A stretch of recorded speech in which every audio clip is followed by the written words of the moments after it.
देखिए, अभी तक हमने जो वेरिएशन ऑफ पैरामीटर था वो सेकेंड ऑर्डर डिफरेंशियल इक्वेशन का किया था। अब हम nth ऑर्डर डिफरेंशियल इक्वेशन में करेंगे। तो देखो, लेट कर लिया हमने f1 f2 up to fn be a set of fundamental solutions of homogeneous equation ln x is equals to 0। ये हमारे पास एक होमोजीनियस इक्वेशन है। तो हमने लेट कर लिया कि f1 f2 fn इसके लीनियरली इंडिपेंडेंट सोल्यूशन है। फंडामेंटल सोल्यूशन का मतलब क्या है कि ये सारे के सारे सोल्यूशंस लीनियरली इंडिपेंडेंट हैं। We have to find all the solution of non homogeneous differential equation. But जो हमें सोल्यूशन निकालने हैं वो निकालने किसके हैं? एक नॉन होमोजीनियस डिफरेंशियल इक्वेशन के। तो हमने वी फंक्शन डिफाइन किया पहले। Let we be a function defined as, किस तरीके से डिफाइन किया है v function? v1 f1 plus v2 f2 plus vn fn। ठीक है। अब देखो, where v1 v2 vn are functions such that, कि जो फंक्शंस है v1 v2 vn वो इन कंडीशंस को सेटिस्फाई करेंगे। ठीक है। कंडीशंस देखो क्या है यहाँ पर। पहले तो वो डेरिवेटिव्स वाली टर्म और f1 इनका जो वो है सम, वो क्या हो रहा है? 0 हो रहा है। इसके बाद v1 dash f1 dash plus v2 dash f2 dash plus up to v N dash F N dash is equals to 0। और इसी तरीके से लास्ट में n-1 तक जाएंगे हम। ठीक है। f1 के कितने डेरिवेटिव तक जाएंगे? n-1 डेरिवेटिव तक। और इज इक्वल्स टू पर जो लास्ट वाली इक्वेशन आएगी हमारे पास, यहाँ पर हमारे पास क्या आएगा राइट साइड में? F T by A note T. अब ये वाला सब कैसे आ गया हमको यहाँ पर याद रखना है, क्योंकि हमने अभी पहला जो आर्टिकल किया था उसमें भी ये चीज़ किया था, बट उसमें हमने इसको दिखाया था ड्राइव करके। यहाँ हम नहीं दिखा रहे क्योंकि हमारे पास nth ऑर्डर इक्वेशन है तो लंबा हो जाएगा। तो इस वजह से देखो, यहाँ पर जैसे ये वाली इक्वेशन आई थी 9th इक्वेशन, यहाँ पर सेकंड ऑर्डर डिफरेंशियल इक्वेशन थी। तो y के डेरिवेटिव कहाँ तक जा रहे थे? 2-1 तक। वहाँ पर nth ऑर्डर डिफरेंशियल इक्वेशन है तो f के डेरिवेटिव कहाँ तक जाएंगे? n-1 तक। ठीक है। तो देखो, पहले सभी टर्म्स में क्या आएगा? 0। जो लास्ट वाली इक्वेशन होगी उसके अंदर हमारे पास राइट साइड में क्या आएगा? F x by A naught x. तो यहाँ पर भी ऐसा ही है कि सभी के सभी टर्म्स में इक्वेशंस में 0 आएगा, बट जो लास्ट वाली इक्वेशन होगी वहाँ क्या आएगा? F T by A note T.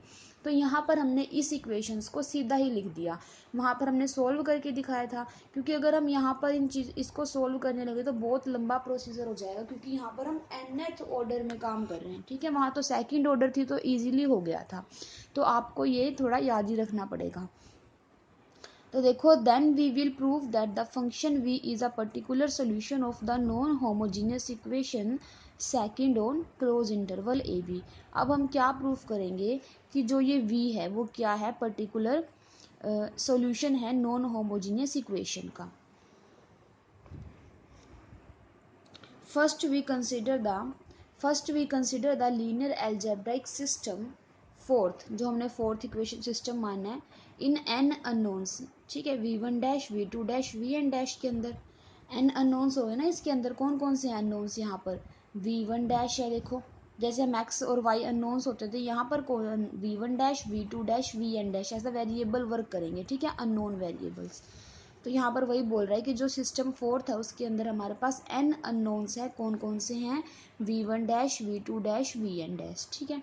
तो the determinant of the coefficient of these equation, जो इसका जो डिटर्मिनेंट होगा इन सबके कोफिशिएंट्स का, तो वो क्या बन जाएगा? रोंस्कियन बन जाएगा f1 f2 fn का। क्या होगा उसका डिटर्मिनेंट कोफिशिएंट का? फर्स्ट रो में क्या आएगा? f1 f2 fn। Second row में f1 dash f2 dash fn dash. और इसी तरीके से लास्ट रो में हमारे पास आएगा f1 का n-1 टाइम डेरिवेटिव, f2 का n-1 टाइम डेरिवेटिव और fn का n-1 टाइम डेरिवेटिव। ठीक है। और उसका डिटर्मिनेंट, तो उसको हम क्या बोलते हैं? रोंस्कियन बोलते हैं। किसका? f1 f2 fn का। ठीक है। अब देखो, जो फंक्शंस हैं f1 f2 fn वो फंडामेंटल सेट है सॉल्यूशन ऑफ होमोजीनियस इक्वेशन का। अगर फंडामेंटल सेट है तो मीन्स लीनियरली इंडिपेंडेंट होंगे, और अगर लीनियरली इंडिपेंडेंट होता है तो रोंस्कियन क्या होता है? Non zero. ठीक है। यहाँ पर वही चीज़ है। Then Wronskian of f1 f2 up to fn is non zero for all t belongs to close interval A B. अब देखो, thus the system fourth has unique value for v1 dash v2 dash vn dash के लिए इसके पास unique value, क्योंकि Wronskian non zero है। Then v1 v2 vn can be obtain by anti differentiation और integration. देखो सिस्टम फोर्थ के पास यूनिक वैल्यू होगी। जिस तरीके से हमने क्रैमर रूल का यूज़ करके पहले v1 डैश v2 डैश की वैल्यू निकाली थी, उसी तरीके से यहाँ पर भी हम क्रैमर रूल का यूज़ कर v1 dash v2 dash vn dash की वैल्यू को निकाल सकते हैं। उसके बाद जो v1 v2 vn की वैल्यू होगी वो हम इजीली फाइंड आउट कर लेंगे जस्ट इंटीग्रेशन करके v1 डैश v2 डैश और vn डैश का। ठीक है, तो हमारे पास ये वाली चीज़ लिख रखी है इसने। अब देखो now we shall prove that, अब हमें एक चीज़ और प्रूव करनी है क्या, कि जो फंक्शन वी डिफाइन है इक्वेशन नंबर 3 में वो सेटिस्फाई करेगा नॉन होमोजीनियस इक्वेशन सेकंड को। ठीक है, इसका मतलब उसे सेटिस्फाई करेगा, तो हम देखते हैं सेकंड में पुट करके कि ज़ीरो आंसर आ रहा है या नहीं आ रहा। तो सबसे पहले हमने वी डैश टी निकाला। इक्वेशन नंबर 3 में हमने वी लेट किया हुआ है तो वहाँ से हमने उसका डेरिवेटिव कर दिया, तो वी डैश टी निकाल लिया हमने यहाँ से। V dash t find out कर लिया। Using first equation of system fourth we obtain, देखो वी डैश ये वाली चीज़ है और फोर्थ की फर्स्ट इक्वेशन को देखो क्या है, we one dash F one plus v two dash F two plus v N dash F n zero है। तो इसमें देखो इसकी वैल्यू पुट कर दो ज़ीरो। कौन कौन सी है, we one dash F one T, V two dash F two T और V N dash F N T. इन सब की वैल्यू को क्या पुट कर दो, ज़ीरो पुट कर दो, क्योंकि फोर्थ सिस्टम की इक्वेशन नंबर फर्स्ट में इसकी वैल्यू ज़ीरो है। तो जो बचेगा हमारे पास वो ये वाली टर्म हमने लिख दी। ठीक है, अब हमने क्या किया, इसका दोबारा डिफ्रेंशिएशन कर दिया, या फिर ऐसे बोल दो इसका हमने डबल डेरिवेटिव कर दिया वी, हाँ वही कि वी डैश टी का डेरिवेटिव कर दो तो हमारे पास वी डबल डैश टी आ जाएगा। डेरिवेटिव करने के बाद हमारे पास ये वाली टर्म आ गई। अब हम क्या करेंगे, इसके अंदर सिस्टम फोर्थ की सेकंड इक्वेशन का यूज़ करेंगे। सेकंड इक्वेशन क्या है कि V one dash T F one T, V two dash T F two dash T और V N dash T F N dash T, ये वाली सारी जो वैल्यू है वो ज़ीरो हो जाएगी। तो जो बची हुई टर्म है हमने वो यहाँ पर लिख दी। ठीक है, इसी तरीके से हम क्या करेंगे, n-1 तक डेरिवेटिव करेंगे और फिर उसकी मतलब फोर्थ इक्वेशंस का यूज़ करते रहेंगे और फिर जो हमारे पास आएगा वो इक्वेशंस हमने लिख दी यहाँ पर। ठीक है, तो वहाँ से हमने Vn-1t भी निकाल लिया और Vnt भी निकाल लिया। ठीक है, क्योंकि यहाँ पर हम उसका n टाइम डेरिवेटिव करेंगे। तो substituting equation third fifth seventh eighth in equation number second, अब हमने इन सब की वैल्यू निकाल ली। हमें क्या दिखाना था कि जो वी टी है वो सेटिस्फाई करेगा इक्वेशन नंबर सेकंड को। ठीक है, तो हमने इन सब की वैल्यू निकाल ली है और इन सब की वैल्यू को निकालने के बाद हम इसे इक्वेशन नंबर सेकंड में पुट करेंगे। ठीक है, तो यहाँ पर जब हमने इन सब की वैल्यू निकाल ली, देखो हमने कैसे किया, मैं दोबारा रिपीट कर देती हूँ एक बार। हमने जो वी फंक्शन डिफाइन किया था उसके लिए हमने वी डैश टी निकाला, फिर सिस्टम फोर्थ की फर्स्ट इक्वेशन का यूज़ करके इसकी कुछ टर्म्स ज़ीरो बन गई थी और फिर उसके बाद उस इक्वेशन को लिख दिया। उसके बाद हमने क्या किया, वी डबल डैश टी निकाला, फिर सिस्टम फोर्थ की सेकंड इक्वेशन का यूज़ किया, तो जो टर्म्स ज़ीरो बन रही थी उसको हटा दिया, हमारे पास इक्वेशन नंबर 6 आ गई। उसी तरीके से हम जब n-1 टाइम तक डेरिवेटिव करेंगे तब इस इक्वेशन का यूज़ कर लेंगे, तो इस टर्म को हटा देंगे। इसी तरीके से n टाइम डेरिवेटिव करेंगे तो जो बचेगा वो लिख देंगे। ठीक है, तो हमारे पास ये वाली चीज़ आ गई। अब इन सब की वैल्यू को उठा के हमने इक्वेशन नंबर सेकंड में पुट कर दिया। यहाँ पर हमने पुट किया v n t a naught t v का n times derivative plus A1t v का n-1 time derivative plus up to an-1t v dash t plus ANT v. ठीक है, यहाँ पर हमने पुट कर दिया है सब कुछ, हमारे पास ये वाली चीज़ आ गई। अब राइट साइड में हमने v1 वाले टर्म को एक तरफ, v2 वाली टर्म को एक तरफ और vn वाली टर्म को एक तरफ रख लिया। हमारे पास इक्वेशन नंबर 9 आ गई। अब देखो, since f1 f2 up to fn are solution of homogeneous equation first, जो f1 है f2 है और fn है वो सॉल्यूशन है होमोजीनियस इक्वेशन नंबर फर्स्ट का। तो it means f1 f2 up to fn ये सारे के सारे जो फंक्शंस हैं ये सेटिस्फाई करेंगे इक्वेशन नंबर फर्स्ट को। इट मीन्स जब हम इक्वेशन नंबर फर्स्ट में f1 f2 और fn पुट करेंगे तो हमारे पास ज़ीरो आंसर आएगा। ठीक है, तो हमारे पास देखो यहाँ पर क्या है, F1 पुट किया हुआ इक्वेशन नंबर फर्स्ट में तो ये भी ज़ीरो, यहाँ पर इक्वेशन नंबर फर्स्ट में F2 पुट किया तो ये भी ज़ीरो। इसी तरीके से ये क्या इक्वेशन नंबर फर्स्ट में जब हमने Fn पुट किया तो ये भी क्या बन गई, ज़ीरो। तो हमारे पास लेफ्ट साइड क्या बन गई, सारी की सारी ज़ीरो बन गई। तो यहाँ पर यही लिखा है, लेफ्ट साइड ज़ीरो बन गई और बचेगा क्या, सिर्फ ये Ft। तो हमारे पास क्या आ गया, Ft is equals to Ft। तो इट मीन्स जो ये लिखा है कि Vt satisfy the non homogeneous equation number second, ठीक है। क्योंकि Vt जब हमने पुट किया तो हमारे पास ये वाली इक्वेशन आ गई, तो इसमें क्या है कि सेटिस्फाई कर गया Vt इक्वेशन नंबर सेकंड को, ठीक है। Solving the system fourth by Cramer's rule we obtain the value of v1 dash v2 dash vn dash and then by integration we get the value of v1 v2 vn and have the particular integral, then the complete solution will be complementary function plus particular integral। वही वाली बात बोल रखी है कि Cramer's rule से हम v1 dash v2 dash और vn डैश की वैल्यू निकाल लेंगे। तो सिस्टम फोर्थ को हम क्रैमर्स रूल से जब सोल्व करेंगे तो हमारे पास v1 डैश v2 डैश और vn डैश t की वैल्यू आ जाएगी।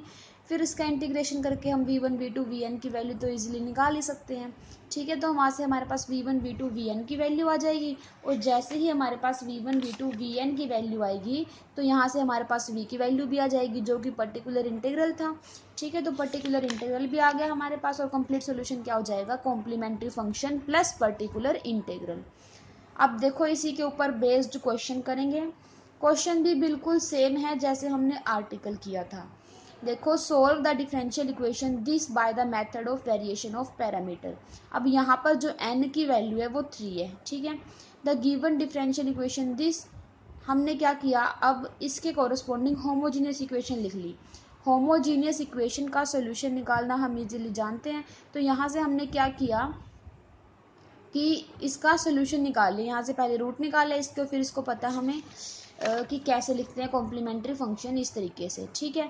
अब हम क्या करेंगे, वी फंक्शन डिफाइन करेंगे। वी फंक्शन कैसे डिफाइन किया था, v इज इक्वल टू, यहाँ पर c1 को रिप्लेस किया v1 से, c2 को रिप्लेस किया v2 से और c3 को रिप्लेस कर दिया v3 से, ठीक है। जहाँ पर v1 v2 v3 are functions such that, अब ये देखो सिस्टम फोर्थ हमने आर्टिकल में भी कंसिडर किया था, वही चीज़ सेम है। v1 डैश f1, यहाँ पर देखो f1 हमारे पास ये है, f2 ये है, f3 ये है, ठीक है।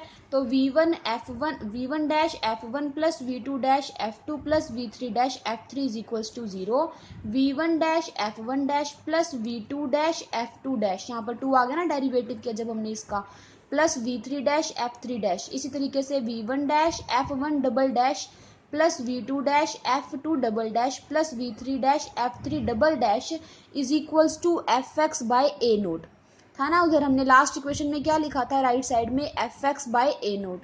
अब यहाँ पर हमारे पास fx क्या है, राइट साइड में e की पावर x, ठीक है। और a नोट क्या होता है, हाइयर ऑर्डर टर्म का कोफिशिएंट, यहाँ पर क्या है वो 1। तो हमारे पास f नोट की वैल्यू है e की पावर x और a नोट की वैल्यू है 1। तो हमारे पास यहाँ पर क्या आ जाएगा, f naught by a naught की, f बाय a नोट की जगह e की पावर x बाय 1, ठीक है। तो ये वही लिख रखा है इसने यहाँ पर। अब हम क्या करेंगे, डिटर्मिनेंट सोल्व करेंगे कोफिशिएंट्स का। तो हमने जब इसके डिटर्मिनेंट निकाला तो हमारे पास ये वाली चीज़ आ गई। अब इसको आप इजीली सोल्व कर सकते हो, ठीक है। तो ये हमारे पास ये वाली टर्म आ जाएगी और हमें पता है ये कभी भी जीरो होती नहीं है, एक्सपोनेंशियल फंक्शन है।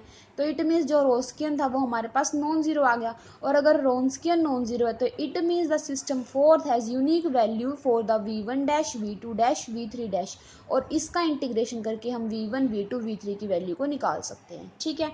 अब उसके बाद क्या दिखाएंगे कि जो ये v फंक्शन हमने लेट किया ये इक्वेशन नंबर फर्स्ट को सेटिस्फाई करेगा।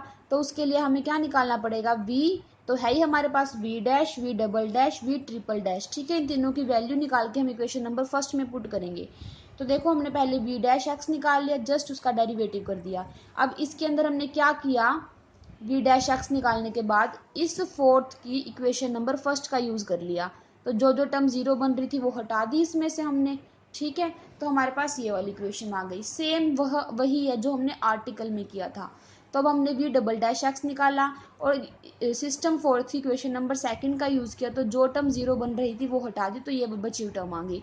इसी तरीके से वी ट्रिपल डैश एक्स निकाला और उसके अंदर सिस्टम फोर्थ की इक्वेशन नंबर थर्ड का यूज़ कर दिया, तो जो चीज़ बची हमने वो लिख दी। ठीक है, तो हमारे पास इक्वेशन वो आ गई, क्या आ गया हमारे पास, V dash X, V double dash X, V triple dash X. अब इन सब की वैल्यू को उठाकर हमने इक्वेशन नंबर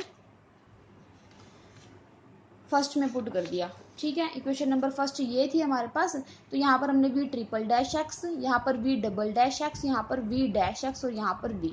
ठीक है, ये पुट कर दिया, तो हमारे पास ये वाली इक्वेशन आ जाएगी। ठीक है, जब इसे सोल्व करेंगे, v1 वाली टर्म को एक तरफ कर लिया, v2 वाली को एक तरफ, v3 वाली को एक तरफ, और जो बच गई वो अलग कर ली। ठीक है, अब देखो यहाँ से जो ये वाली टर्म है ना, ये वाली चीज़, ये सब जीरो बन जाएंगी। वही वाली इक्वेशन, मतलब वही वाली चीज़ है, क्योंकि यहाँ पर f1 हमारे पास e की पावर x है, मतलब जो e की पावर x है वो इक्वेशन नंबर फर्स्ट को सेटिस्फाई करेगा। तो जब इक्वेशन नंबर फर्स्ट में हम y की जगह e की पावर x रखेंगे तो हमारे पास ये वाली टर्म बन जाएगी जीरो। ठीक है, इसी तरीके से जब इक्वेशन नंबर फर्स्ट में हम y की जगह, अब देखो f2 की वैल्यू हमारे पास क्या है, e की पावर 2x, तो e की पावर 2x सोल्यूशन है, तो e की पावर 2x भी सेटिस्फाई करेगा इक्वेशन नंबर फर्स्ट को नहीं, सॉरी, कोरस्पॉन्डिंग होमोजीनियस इक्वेशन को, क्योंकि जो हमने वो सोल्यूशन निकाला था वो किसका था, होमोजीनियस इक्वेशन का सोल्यूशन था। तो इट मीन्स जब हम इसके अंदर f1 पुट करेंगे, f2 पुट करेंगे और f3 पुट करेंगे तो हमारे पास आंसर जीरो आएगा। ठीक है, और f1 f2 f3 की वैल्यू क्या है हमारे पास, f1 की वैल्यू है e की पावर x, f2 की वैल्यू है e की पावर 2x और f3 की वैल्यू है e की पावर 3x। ठीक है, तो यहाँ से हमारे पास फर्स्ट ब्रैकेट भी, सेकंड ब्रैकेट भी और थर्ड ब्रैकेट भी जीरो बन जाएगी, तो बचेगा क्या, सिर्फ e की पावर x, तो e की power x is equals to e की power x। It means VT satisfy कर गया नॉन होमोजीनियस सिस्टम फर्स्ट को। इतना हो गया। अब उसके बाद हमें क्या करना है, next step v1 v2 v3 की वैल्यू निकालनी है, तो हम क्रैमर्स रूल का यूज़ करेंगे। अब पहले हमने जो क्रैमर्स रूल यूज़ किया था वो 2x2 पे किया था, अब की बार जो हमारे पास इक्वेशन है वो 3x3 पे है। ठीक है, तो हम यूज़ करेंगे क्रैमर्स रूल। देखो इसमें v1 डैश एक्स की वैल्यू निकाल ली हमने, सेम वही चीज़ है जैसे हमने 2x2 में किया था, वही उसी तरीके से 3x3 में कर देंगे हम। ठीक है, बस यहाँ पर 3 रो और 3 कॉलम आ जाएंगे, वहाँ पर 2 रो और 2 कॉलम थे। ठीक है, तो यहाँ से v1 डैश एक्स की वैल्यू निकाल लेंगे हम, फिर भी कोई डाउट हो तो पूछ लेना। और यहाँ से हम v2 डैश एक्स की वैल्यू निकाल लेंगे और v3 डैश एक्स की वैल्यू निकाल लेंगे। फिर बस उसके बाद तो जस्ट इनका इंटीग्रेशन करना है। इंटीग्रेशन करने के बाद हमारे पास v1 v2 v3 की वैल्यू आ जाएगी और फिर हम पर्टिकुलर इंटीग्रल लिख देंगे। पर्टिकुलर इंटीग्रल लिखने के बाद जो हमारे पास सोल्यूशन होगा वो क्या होगा, complementary function plus particular integral. ठीक है, ये आपका एग्जाम्पल था इसके ऊपर। ये तो मैंने आपको सिर्फ एक एग्जाम्पल करवाया, आपको इसका तरीका आना चाहिए। एग्जाम में कोई भी एग्जाम्पल आ सकता है, स्टेटमेंट कुछ भी आ सकती है। ठीक है।